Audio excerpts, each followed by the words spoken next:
gazeti la Mwanahalisi au magazeti yote yanayochapishwa na Hali Halisi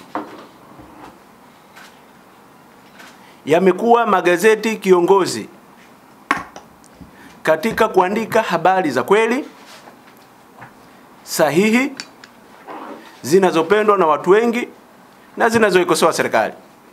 Gazeti la Mwanahalisi lilifungiwa mwaka 2012 kwa muda usiojulikana kwa kudaiwa kuandika habari za uchochezi, lakini habari iliyoandikwa na Mwanahalisi wakati huo ilikuwa inahusu kutekwa na kuteswa kwa Dr. Steven Uliboka, kiongozi wa madaktari.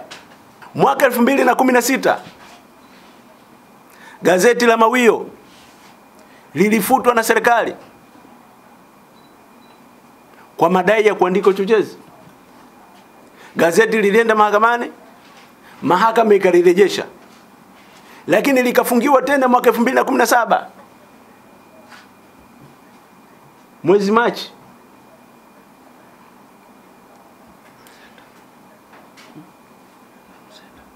Lilifungiwa kwa madai kwamba limeweka picha za viongozi wa staff. Nadhani liko hapa, ili hapa. Hii story serikali inafungia hili gazeti kwa sababu limeandika picha kuwahusisha viongozi wa staff na mambo ya madini. Sasa sio sisi tunamuhusisha viongozi wa staff na madini. Aliyewahusisha viongozi wa staff na madini ni yule alienda kufukua makaburi.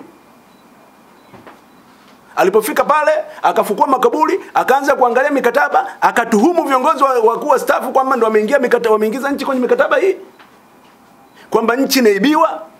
Gazeti lilipata barua ya mkurugenzi wa Stamiko wakati huo, Bwana Ngonyani, akiwashawishi wawekezaji wa madini kwamba waisaidie kampeni, timu ya kampeni ya CCM, ili usalama wao katika uwekezaji uwe mzuri. Gazeti lilipata barua, likafanya mawasiliano na mtu ambaye yuko South Africa, ambaye alipewa aliombwa, ni miongoni mwa wale watu walioomba hizo fedha, na yule mtu akakiri kwa mawasiliano ya Mwanahalisi. Gazeti likaandika story, serikali ikafungia, ikasema unamchafua waziri, mnamchafua GPM, rais. Tunamchafua mtukufu rais.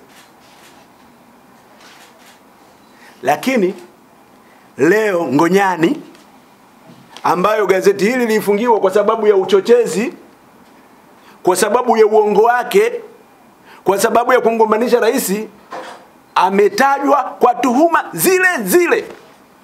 Tumuombee Magufuli au tumuombee Tundu Lissu? Haya ni maoni kwanza ya Ansbari. Na tulitegemea kwamba mkurugenzi wa maelezo badala ya kufungia gazeti na yeye angeandika maoni yake, tumuombee Magufuli badala ya Lissu. Akamjibu huyo, sisi tumefungiwa wakati kuna amri ya mahakama kuu ya Dar es Salaam iliyotolewa na Jaji Bongole kwamba serikali isifungie gazeti la Mwanahalisi au isilisakame, na ikiwa na malalamiko yoyote iende mahakamani. Lakini serikali imefungia gazeti bila kwenda mahakamani.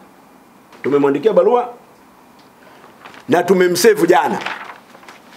Barua hii hapa imeandikwa na Dr. Lugemeleza Nshala Advocates, tukimtaka afute zuio la kufungia Mwanahalisi ndani ya siku 2. Yaani jana na leo, kwa sababu ni kinyume cha sheria za nchi.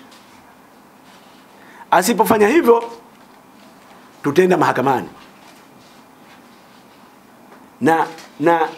Na moja ya maombi ambayo tutaenda mahakamani, pamoja na maombi ya kufungulia gazeti, tutamdai fidia yeye binafsi